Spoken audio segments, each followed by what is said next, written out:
I remember when I was a young boy, my favorite videos to watch on YouTube were reptile room tours. And here I am today making my own. I've spent the last 4 years collecting all kinds of exotic animals, and I have jammed them all together here in my basement. My name is Alberto, and welcome to Terrarium Studios.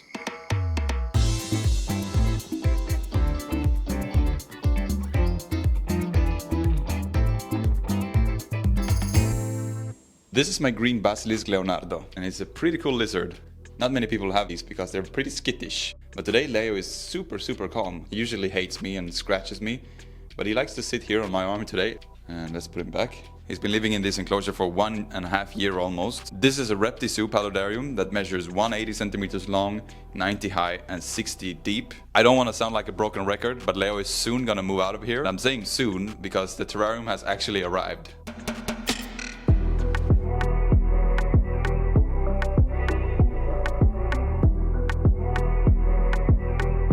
So if we go out of the studio and into the next room, we have Leo's new enclosure. I can't really film in front of it because I don't have a wide enough angle, so I have to film from the side.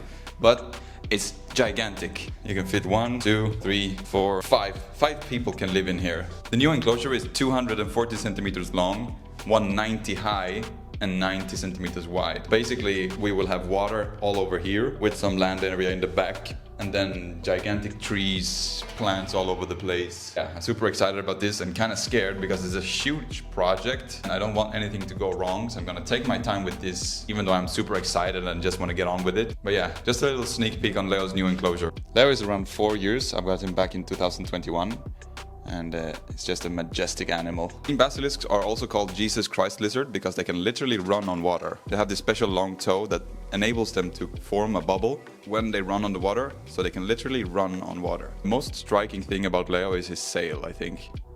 And apparently, if you keep another male close by that he can see, the sail keeps growing, you know, to show dominance, I think. So yeah, that's my green basilisk Leo. I can't exactly say when he's gonna move out, but when he does, Pamela is gonna move in here. Down here we have one of the most beautiful snakes in the world, which is Pamela, my Brazilian rainbow boa. And they're called rainbow boas. I don't know if you can see it right now, because they have like this blue iridescent shine on their scales. And she's putting on some size. She's getting too big for this enclosure. And according to some people, Brazilian rainbow boas are cousins to anacondas. If you think about it, she actually looks like a mini anaconda. She's also around 4 years. When I got Pamela, she was just a little spaghetti. Now she's fully grown, I think. She has my both arms locked now. She is super strong, but she's pretty thick. You can see she's putting on some size. She's probably fully grown. But she's getting pretty freaked out, so I think I'm gonna put her back.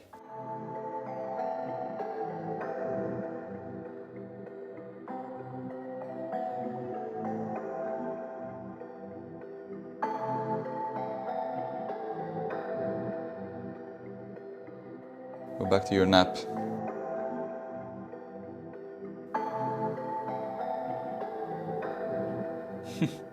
You didn't like that. The plants in Leo's tank is doing absolutely amazing. I mean, look at this leaf. This is gigantus. I guess I will keep it like this when Pamela moves in. Just that I will move the water divider to maybe here. So Pamela will have this as a pond and then the rest for land area. Next up we have my desk. This is usually where I edit videos. Either I sit down or stand up. It's much more comfortable to stand like this and edit videos. Sitting is the new smoking, they say, so. Anyway, we have an aquarium here. This is the broken terracotta pot aquarium. There used to be a full carpet here of hair grass, but I actually stole it for the aquarium behind here. I'm not gonna show this today because it's a work in progress, it's not done. We still have some shrimp in here. I saw a buried female the other day. The shrimp are thriving, the plants are doing very good. On the other side we have a nano terrarium. This is where I keep my morning gecko babies. We have 5 geckos in here, I think, because the other day I saw one climbing around on my computer and I had to quickly catch him and toss him inside. And I saw that there were 2 holes here that they could squeeze through. So I put some filter floss here now and I don't think they can escape. This is just temporary, kind of a nursery for them. They're not gonna live their entire life in here. They're gonna get a much bigger enclosure and probably join their siblings soon. Moving from the desk to the other side, we have the OG shrimp tank. This was the first aquarium I got where I fell in love with shrimp. Shrimp keeping is one of my favorite things to do. And in here we have some super fancy red tiger shrimp. super fancy, something fancy red tiger shrimp. And there used to be a carpet of moss here, but I removed it because I wanted to try a red carpet of Rotala atra for a project behind me. And now this tank has just become a plant trimming tank. Whenever I got a plant trimming that I don't know where to put, I just jam it in here. I'll probably take it down soon and do something else, because I have these new stands here. This is a new project that I'm working on. I didn't record making these furniture because then it will be a video on how not to build an aquarium stand. Instead, this will become the nano aquarium corner, where I can have either 1, 2, 3, 4 bigger nano tanks, or perhaps 6 smaller ones, or even 2 big shallows. I can experiment however I want here. On the wall I will hang these posters from Indoor Ecosystem. So we have some isopods, we have vampire crabs, we have Cardinia shrimp, we have some betta. We could even have a betta tank with the betta poster right here. Yeah, that will be super cool. On the other side of the studio we have 3 different tanks. 1 aquarium and 2 terrariums. In this one we have Rambo, my crested gecko. He's been absolutely loving his new enclosure. Unfortunately he's only out at night. I don't think I can find him. He's probably inside his cave that I built with a balloon. And for some reason he loves to poop on the glass. I mean, look at this. What is this? Rambo's favorite food is the banana flavored crested gecko food. When I come here in the night to observe him with the light, he usually just bolts right into the jungle. So he's very, very skittish, very shy. I don't mind keeping it like this. I mean, I want him to feel comfortable in his new home. I don't want to take him out and stress him and maybe lose his tail.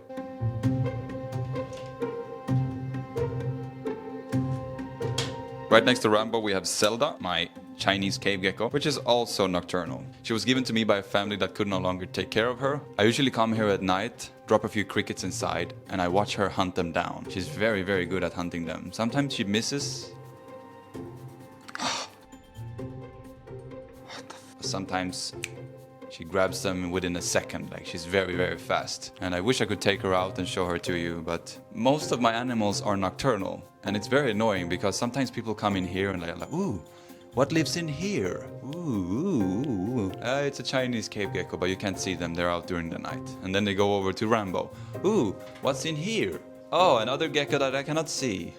And then they go over to Pamela. Oh, you have a snake in here. Can I see her? No, she's also nocturnal. Besides Zelda, we have the Blackwater Neon Tetra tank that is impossible to film during the day because there's so many reflection. The water is pretty dark, but nothing has really happened here aside from the tree.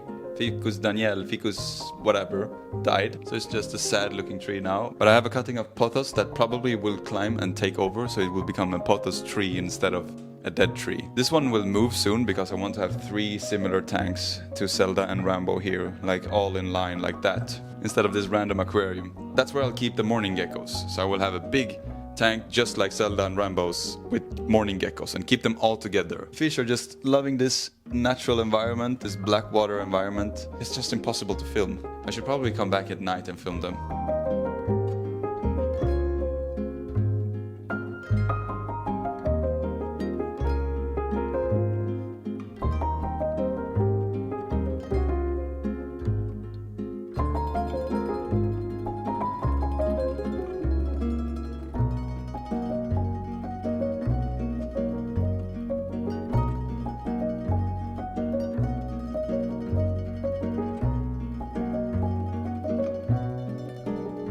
I still have 2 aquariums left on this side of the studio, but I'm not going to show it to you because they're not done. One is red and one is green. Moving on to the other room, we have my poison dart frogs.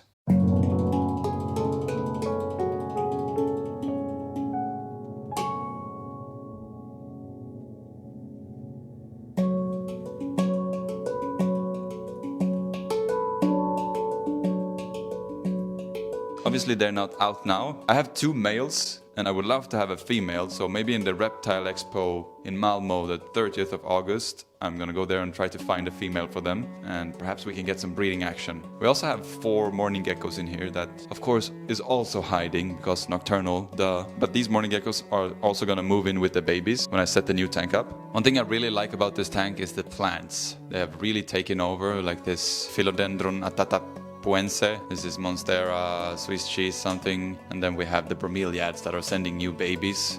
which is absolutely amazing, but it's getting too big for this enclosure. And to be honest, I would like a much bigger poison dart frog tank. Perhaps a little water feature where they can dispose their tadpoles. Next to my poison dart frogs, we have Arturo, which I'm not going to talk about super much because I recently released a build video. But basically what we have here is the basking spot here with a rock that heats up during the day. So I usually see him at night laying on this rock, warming his little belly. Underneath that we have a hide that is like the warm, drier hide.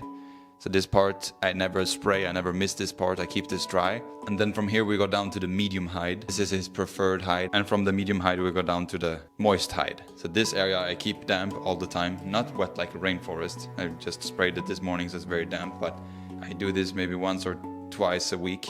Yeah, my leopard gecko Arturo.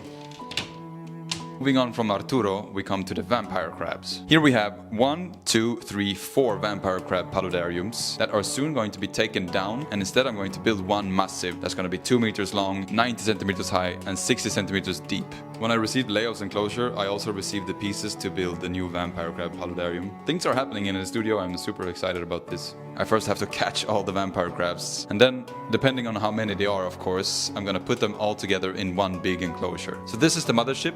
This will be taken down and I will turn it into an aquarium instead. This was the nursery for vampire crabs, so this one will be taken down and I'm gonna turn it into a Monocentrupus balfouri communal tank, which is a tarantula that can live together with other tarantulas. So this is nursery number 1. It was a nursery for vampire crabs, but they have grown up, so this one will also be taken down. I saw a video of a guy called Biotope Gallery, and he had a similar tank like this, and he built a valley with a waterfall zigzagging down, and I was very inspired by that, and perhaps I'll do something like that. This is the Krabby Gecko paludarium, where I have both vampire crabs and morning geckos, which will be taken down and moved to where I have the blackwater tank now, and then all the morning geckos will live here peacefully together. Down here we have Chrysler, what I think is a Malaysian forest scorpion.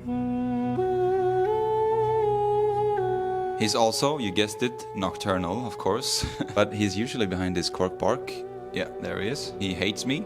He absolutely hates me. He doesn't accept when I give him food with tongs or tweezers. He prefers to hunt them down himself. I always make sure that there's some sort of insect in here. I mean, there's full of isopods in here, so for sure he eats them. And every now and then I just toss some insects in here so he can hunt them down and eat them. I like to come here at night and shine my UV light on him and just watch him move around in the tank.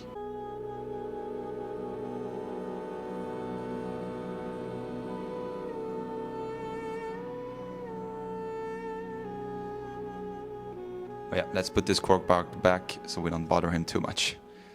So at the entrance of the studio we have another vampire crab paludarium. This one won't be taken down because I actually enjoyed this one. I didn't see the vampire crabs for months, but then all of a sudden the female appeared and she was carrying around babies. As she was walking around in the enclosure, she dropped up a baby here and there. Yeah, so there's full of babies in here. The best thing now would be to remove the adults and let the babies grow up, because vampire crabs are cannibalistic and they will eat their young. Underneath the crabs we have my Monocentrupus balfouri.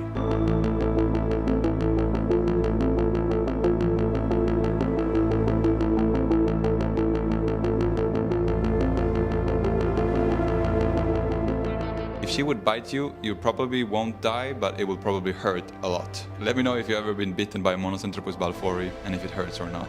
And she is also, as you can probably guess, nocturnal. She comes out at night and she walks around in the enclosure looking for food. The cool thing about this tarantula is that you can have many together. My plan is to go to the Reptile Expo and find maybe 4 of them, have them all together. I'm not sure how to introduce them together, if I should just toss them inside all together or one by one slowly. If you have ever housed Monocentrupus balfouri together, maybe you can help me in the comment section how I should introduce them. We have now left the studio and we have come upstairs to say hello to Kiwi, my bearded dragon. And Kiwi has a private door out into the garden. So I usually come out here with Kiwi, and Kiwi gets to enjoy the sun a bit, the real sun, get some real UVB. This time of year is super beautiful here because you can see they've harvested the field and they have these big wheat balls just randomly placed everywhere, and it's super beautiful. So I'm just gonna place Kiwi here by the pond. Hopefully she won't bolt and jump inside the pool. When it comes to the pond, nothing has really happened except from the leaves of the lily pads. The water lilies are dying and new ones are slowly rising from the bottom. The floating hearts are really spreading out. The fish has started to produce babies. It's gonna be impossible for me to catch them with this camera. Oh wait, you can see one there, right in the center of the shot. You see a little baby. And then finally, of course, we have the chicken. I every now and then let out.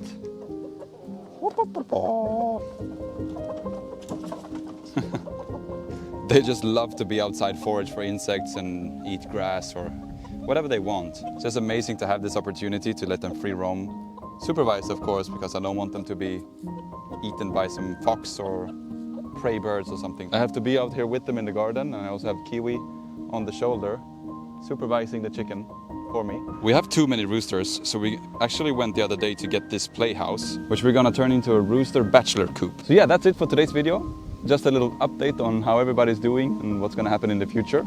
I hope to see you the 30th of August in Malmo at the Reptile show. If I don't see you there, until the next video, ciao.